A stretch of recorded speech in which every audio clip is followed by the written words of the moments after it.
Hi, and welcome to my Inner Power Yoga YouTube channel. I'm Brenda Schnabel, and I'm a yoga therapist, where I help people like yourself feel better physically, mentally, and emotionally using various yoga and Ayurvedic techniques.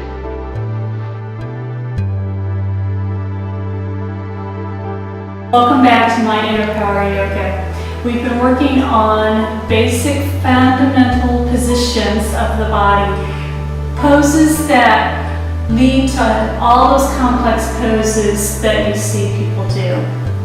What we're going to work on today, the position is called the prone position, or face down, belly to the floor. The first position we're going to do is called cat. So you want to come into all four position. You want to spread those fingers nice and wide, and you want to have those thumbs line up.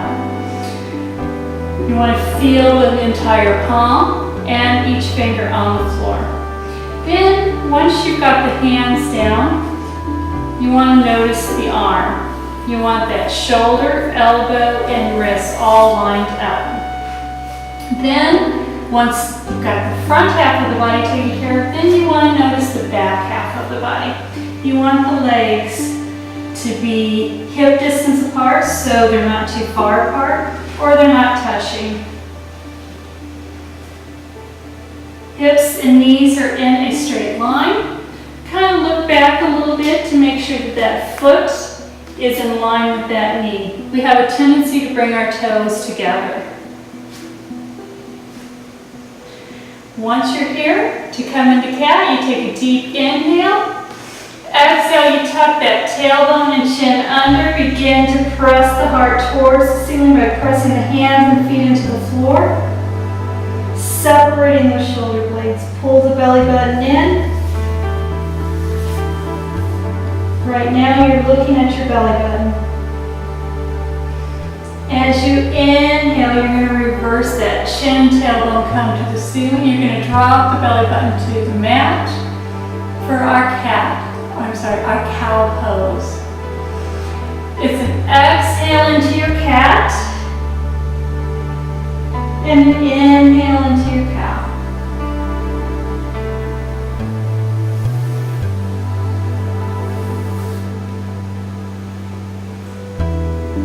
This is a great way to warm up the back and to warm up the body for your yoga practice. The next pose we're going to do is called Sphinx pose. This is where you lie completely on the floor. And it leads into cobras, upward facing dogs, bows, all of those poses. So, you're lying here on the floor. Notice the tailbone. It wants to tip up towards the ceiling.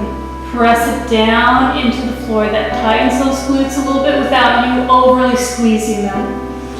Tighten and engage those quads, pressing them into the floor, pressing the top of the feet into the floor. So the back half of the body, the lower half of the body is completely engaged at this point.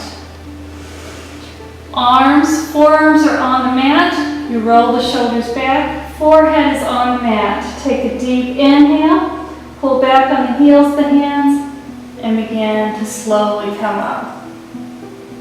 Don't sink into the chest.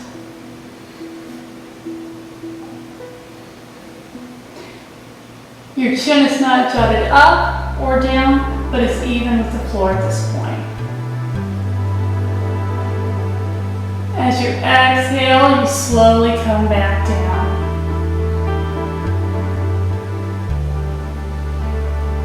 To come out of Sphinx pose, curl the toes.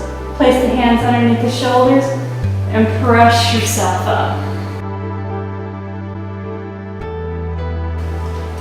The next pose that we're going to do is called downward facing dog.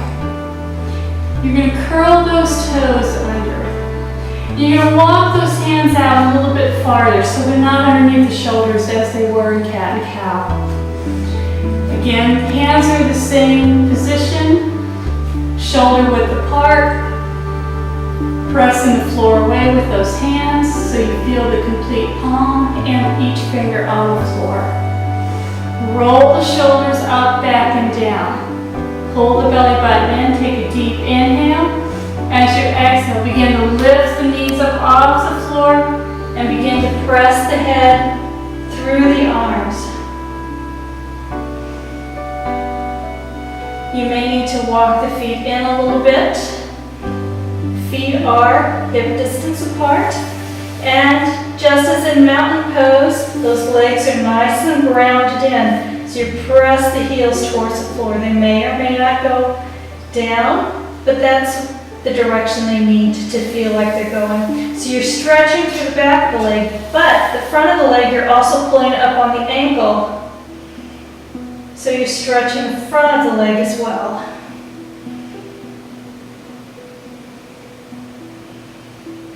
And then breathe.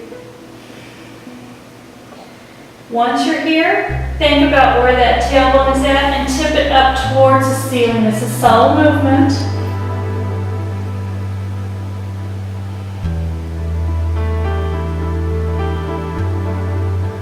To come out of it, as you exhale, gently bend those knees back down and come back onto the mat.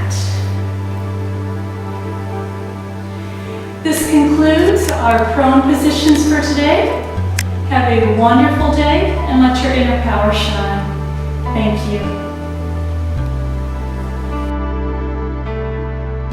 Thanks so much for visiting my Inner Power Yoga YouTube channel today. I'm Brenda Schnabel, and be sure to follow me on my blog and Facebook page for other tips and techniques.